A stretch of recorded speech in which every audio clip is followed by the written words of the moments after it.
Well, now knowing that the pump is completely destroyed, we'll have to dig into this wheel motor. It should be a Parker unit.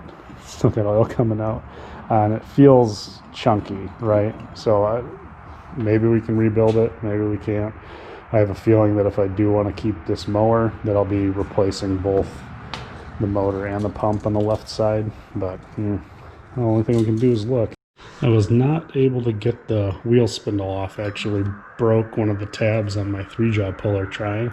So we're gonna go ahead and leave that alone, because the only purpose really is to kind of start taking it apart, see if anything on the inside looks awful, and then clean the plate up on the back. It's a Ross part number. There's a few of these on eBay for the same things as the pumps, right around 300 bucks. So if we decide we need to replace it, we replace it. But it looks like we could do used parts for both for 600 total if we really wanted to. And if we want to buy brand new stuff, we could do them for around 1,000.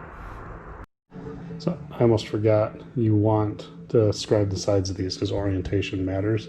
And even just loosening this one bolt up may just start leaking out all of its nasties. So yeah, these seal up. If this doesn't seal well when we put it back together, we'll have a leaky motor and then we'll have to get a kit for it. But I think we're better off putting it back together, getting a pump, seeing how it runs before we worry about rebuilding it, depending on how the inside looks.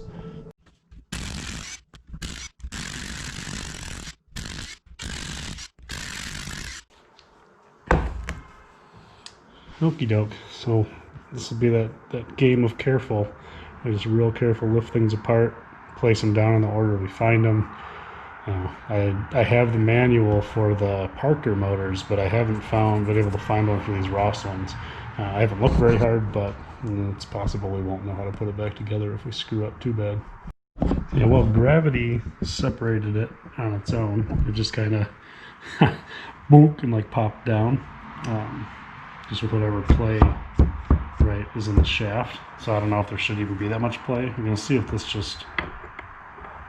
I don't like lifting like that because I feel like a bunch of stuff's going to come flying out. There we go. Yeah, there's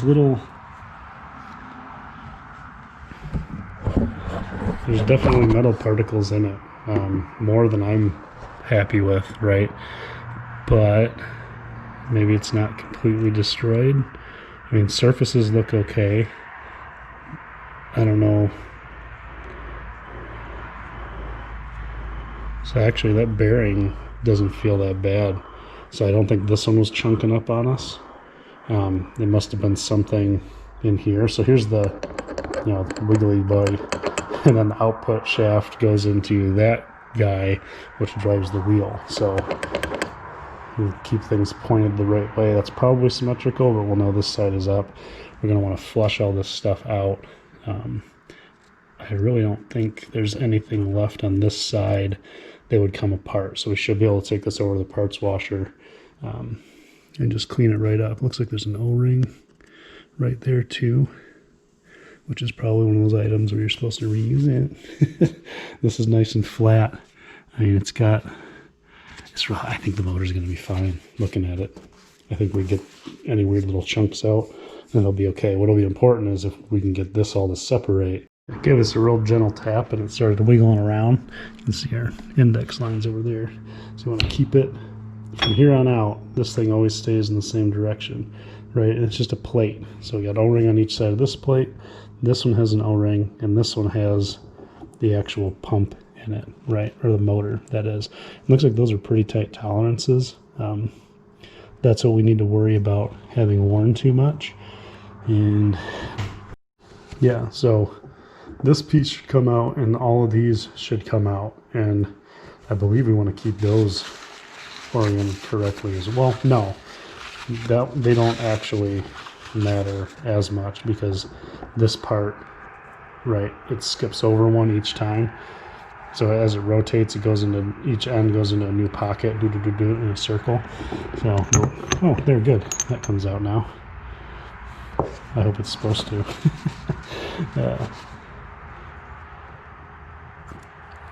Yeah, I bet if we give that a little tap, it'll separate as well. We need clean stuff up here so we can go left to right. and keep them in better order instead of splayed out at the bottom.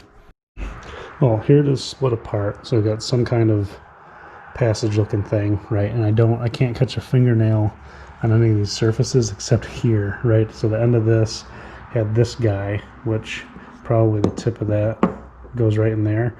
And then depending on this thing's orientation, it's meant to weeble wobble around, and it probably wore into there a little bit. So I don't know how much is acceptable. I'm not going to worry too much about it because the rest of this motor looks really good. I don't think it's going to give us any issues. I think if anything, the little bit of cogging I felt was from little bits being in here. So as we get this apart, you know, there's a little dirty whatever. You can get that cleaned up, we'll be good to go. So I'm not going to actually put any of this stuff in the parts washer. I'm just going to flush out this bottom part. Because I can see little metallic pieces in the oil there, but I didn't really see much up here. So starting with a nice clean base piece, we're wiping everything down, flushing it off, putting it back together one at a time. Yeah, so we'll stack that. Then I think this went on before this slipped in there, and then the gear and everything went over it, something like that. Actually, I think we put this on beforehand. Yeah, doesn't matter. Point is, put it all back together. I did orient these in the order they came out, just for funsies, just in case. But they're supposed to be able to wiggle around in there as this thing goes like that and does its motion.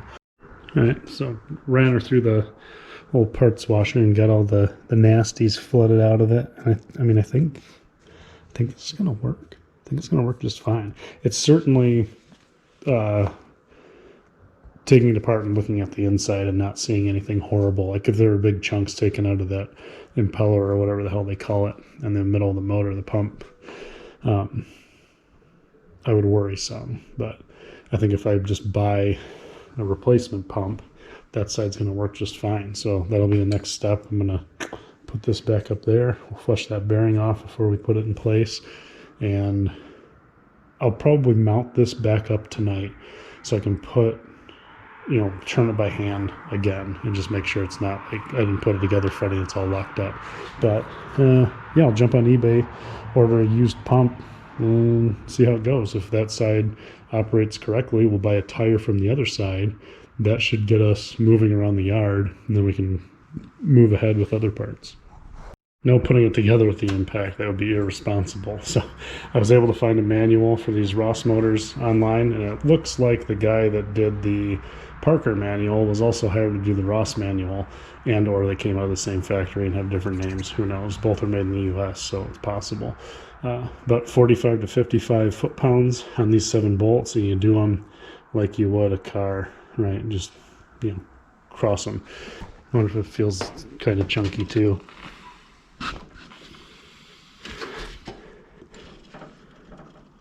Oh yeah, so you can feel it like chunk, chunk, chunk, chunk, and it's probably that pump rounding over those edges where it touches really close. So cool, because that side worked, so it doesn't matter. Let's get this one back on there.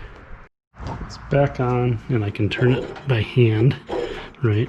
And it just feels choppy like the other side from just the way the internals are, I believe. So if anybody knows otherwise of the 4 people that are going to watch this, let me know. But I think the next, there's a spot where it's real tight. Oh, yep.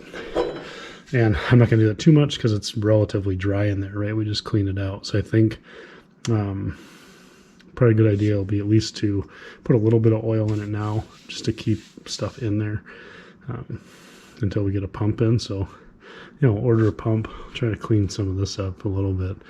But really there's an oil leak at the motor and a small fuel leak at the carb that'll need to be taken care of, but they're minor enough that I'm willing to keep moving forward and get the bulk of the work done so we can get it out of the way and work on the car again. So yeah, feeling good about it.